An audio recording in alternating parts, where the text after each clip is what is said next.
국내 메르스 감염 사망자가 2명이 나왔습니다. 그리고 환자도 6명이 늘었습니다. 네, 늘어난 6명 가운데 2명은 3차 감염자였습니다. 예, 취재기자 연결해 보겠습니다. 김잔디 기자. 네, 김잔디입니다. 예.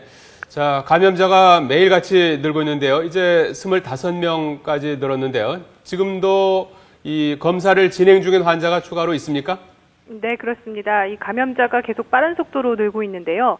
지금까지 확인된 것은 메르스 감염 환자 모두 25명입니다. 보건당국은 그러나 지금 추가로 의심 환자들의 검체를 수거해 조사하고 있다고 밝혀서 2차 감염 또는 3차 감염자가 추가로 더 나올 가능성을 밝혔습니다. 특히 뒤에 설명드리겠지만 3차 감염자들이 확진 환자와 함께 사용했던 병실이 6인실이었는데요.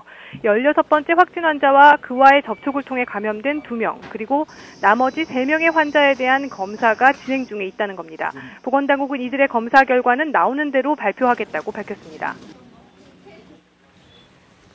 자, 그리고 메르스 감염으로 인한 첫 사망자가 나왔는데요. 그 소식도 전해주실까요? 네, 메르스 감염 첫 사망자는 50대 여성입니다. 어제 저녁 천식과 호흡곤란 등으로 격리 치료를 받고 있던 58살 여성이 숨졌는데요. 이 여성은 지난달 15일부터 17일 사이에 첫 확진 환자와 같은 병원에 입원해 있으면서 접촉한 일이 있습니다. 호흡곤란 등의 증세가 있는 의심 환자였습니다. 보건당국이 이 환자의 검체를 수거해 조사한 결과 메르스 감염 확진 판정이 난 건데요. 평소 메르스에 취약한 천식과 고혈압, 면역질환까지 갖고 있던 이 환자는 메르스에 감염되면서 호흡곤란 등이 더 악화돼 숨진 것으로 보인다고 주치의는 설명했습니다.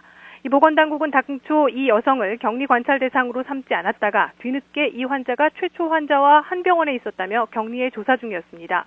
보건당국이 어제 오후 3시쯤 검체를 수거해 조사하던 중에 저녁 6시쯤 이 여성 환자가 숨졌습니다. 이 여성 외에도 메르스 사망 환자가 1명 더 확인됐는데요. 6번째 메르스 확진 환자로 71살 남성입니다. 어제 이 환자 매우 위독하다는 소식도 전해드렸었는데 안타깝게도 숨졌습니다. 이 사망자 역시 15일부터 17일 사이에 같은 병동에서 첫 확진 환자와 직간접적인 접촉을 했고 28일 확진을 받은 뒤에는 국가지정 입원 치료 병상에 격리돼 치료를 받고 있는 상태였습니다.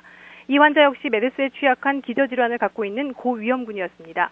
고령인데다 만성 폐쇄성 폐질환이 있고 또 신장암으로 신장을 떼내는 수술을 받은 적이 있습니다.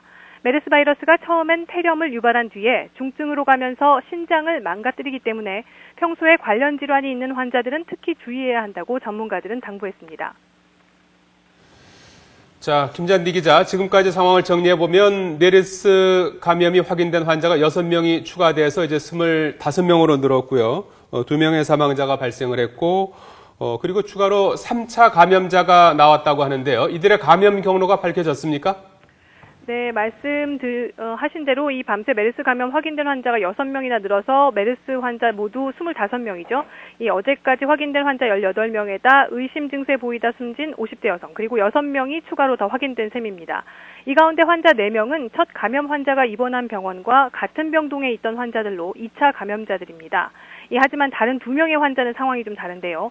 2차 감염자와의 접촉을 통해 감염된 것입니다. 우려했던 그 3차 감염자가 이제 확인된 건데요.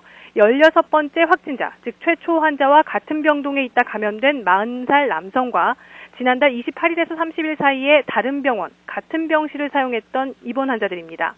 이들 역시 증상이 있어서 실시한 유전자 검사에서 양성으로 확인이 됐는데요.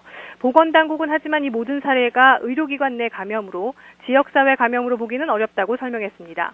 이 확진자가 급속도로 늘면서 보건당국의 역학조사와 격리 관찰 대상자도 급증하고 있는데요.